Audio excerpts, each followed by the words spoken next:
Bagaimana cara wanita mendapatkan dukungan pasangan prianya? Anda dapat melatih diri sendiri setidaknya dengan menggunakan 3 cara.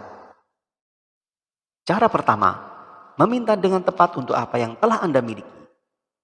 Sadarlah apa yang telah dilakukan pasangan Anda untuk Anda. Seperti hal-hal kecil membawakan kotak-kotak, membetulkan sesuatu, membersihkan, mengirimi pesan kabar, dan hal-hal remeh lainnya. Bagian penting dari tahap ini adalah memberikan penghargaan atas apa yang telah dilakukannya. Untuk sementara, jangan berharap ia menawarkan dukungannya tanpa diminta. Pada langkah pertama yang penting ini, yang perlu diingat adalah jangan meminta lebih banyak daripada yang biasa diberikannya. Pusatkan untuk meminta hal-hal kecil dari yang biasa dilakukannya. Poin pentingnya adalah pria terbiasa mendengarkan Anda meminta hal-hal kecil dengan nada yang tidak menuntut. Bila mereka mendengar nada Anda menuntut, betapapun manisnya cara Anda meminta, yang didengarnya adalah bahwa ia tidak cukup memberi. Ia menjadi merasa tidak disayang dan tidak dihargai. Dengan demikian, ia akan cenderung semakin mengurangi pemberiannya hingga Anda menghargai apa yang telah dilakukan dan diberikannya. Dengan langkah pertama ini, Anda membiasakannya menjawab secara positif permintaan-permintaan Anda jika ia sanggup. Bila ini berhasil, secara otomatis dan pelan-pelan ia akan mulai menawarkan dukungannya. Ingat, pada tahap lanjut ini tidak boleh diharapkan pada awalnya. Anda harus yakin bahwa Anda meminta dengan cara yang dapat diterima dan ditanggapinya. Inilah yang dimaksud dengan meminta dengan betul. Ada beberapa nasihat yang dapat Anda gunakan untuk memberikan motivasi kepada pria. Berhati-hatilah bila tidak tepat, maka ia akan mudah patah semangat. Nasihat pertama, saat yang tepat. Hindari memintanya melakukan sesuatu yang jelas-jelas sedang direncanakannya. Misalnya ketika Andi akan mengosongkan tempat sampah, Maria mengatakan, "Dapatkah kamu mengosongkan tempat sampah itu?" Ketika Maria mengatakan ini, maka Andi akan merasa diperintah untuk melakukan apa yang harus dikerjakannya. Penentuan saat yang tepat merupakan hal yang penting. Dan yang perlu diingat ketika Andi sedang memusatkan perhatiannya pada sesuatu, jangan berharap ia akan segera menanggapi permintaan Maria. Nasihat kedua, tunjukkan sikap yang tidak menuntut. Ingat, permintaan bukanlah tuntutan. Jika wanita mengambil sikap marah atau menuntut tak peduli betapapun hati-hatinya memilih kata-kata, maka pria akan merasa tidak dihargai atas apa yang telah diberikannya dan barangkali ia akan mengatakan tidak. Nasihat ketiga, harus singkat. Jangan memberikan pria daftar alasan mengapa dia harus menolong Anda. Anggaplah ia tidak harus diyakinkan. Semakin lama wanita memberikan penjelasan, semakin kuat pria bertahan. Penjelasan-penjelasan panjang mengenai permintaan akan membuatnya merasa tidak dipercaya untuk mendukung Anda. Pria akan merasa dikuasai, bukannya bebas untuk menawarkan dukungannya. Seperti halnya ketika wanita yang sedang marah tak ingin mendengar alasan dan penjelasan mengapa ia tidak boleh kecewa, pria pun tak ingin mendengarkan alasan dan penjelasan mengenai mengapa ia harus memenuhi permintaan pasangannya. Secara keliru wanita menyampaikan daftar alasan untuk membenarkan kebutuhan-kebutuhan mereka. Wanita berpikir hal itu akan menolong pria memahami bahwa permintaannya sah, hingga si pria termotivasi. Akan tetapi, tahukah Anda apa yang didengarkan oleh pria? Pria mendengar, inilah sebabnya kau harus melakukannya. Semakin panjang daftarnya, semakin pria menolak mendukung wanitanya. Bila pria bertanya kepada wanita, mengapa? Barulah wanita dapat memberikan alasan.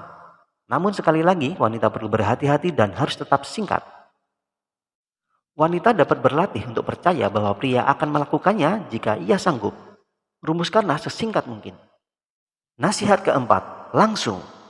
Wanita sering berpikir bahwa mereka sudah meminta dukungan, padahal sebenarnya tidak. Apa maksudnya?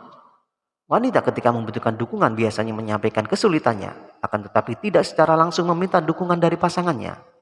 Ia mengharapkan pasangannya menawarkan dukungannya dan tidak bersedia untuk langsung memintanya. Permintaan tak langsung menyiratkan permintaan itu, tapi tidak dikatakan secara gamblang. Permintaan-permintaan tak langsung ini membuat pria merasa hal ini tidaklah penting dan tidak dihargai. Menggunakan permintaan tak langsung kadang-kadang sah-sah saja. Namun, bila itu dilakukan berulang kali, dia akan kebal dan tidak akan memberikan dukungannya. Coba perhatikan kalimat-kalimat berikut ini. Wanita berkata, belanjaan-belanjaan itu masih di mobil. Yang didengarkan pria saat itu adalah, tugasmu lah memasukkan belanjaan. Itu tuh, aku kan sudah pergi berbelanja. Ini adalah kalimat bernada harapan. Yang seharusnya dikatakan wanita adalah, maukah kamu membawakan belanjaanku?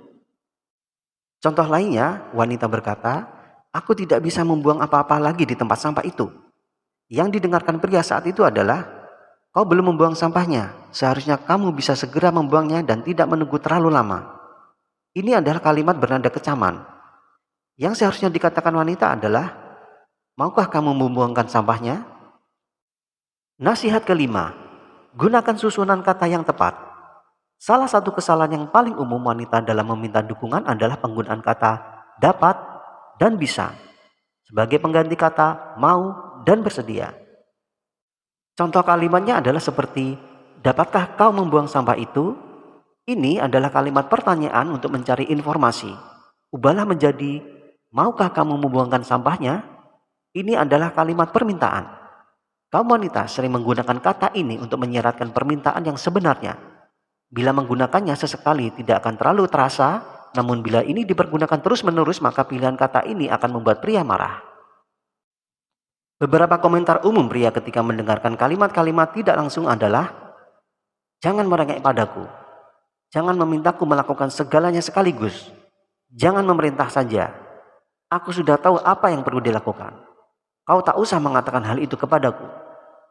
Apapun tanggapan wanita bila pria membuat komentar semacam ini maksudnya adalah, "Aku tidak suka caramu meminta." Jika si wanita tidak memahami bahwa tutur kata tertentu dapat mempengaruhi pria, maka ia akan semakin terjebak. Wanita akan menjadi takut meminta dan kemudian mulai mengatakan, "Bisakah kau?" Dalam pikiran wanita ini adalah kata-kata yang sopan. Cara ini mungkin berhasil bagi sesama wanita, tapi tidak akan berhasil sama sekali bagi pria. Bagi pria, kata ini bisa merujuk pada kemampuan dan dalam batas tertentu ini merupakan penghinaan.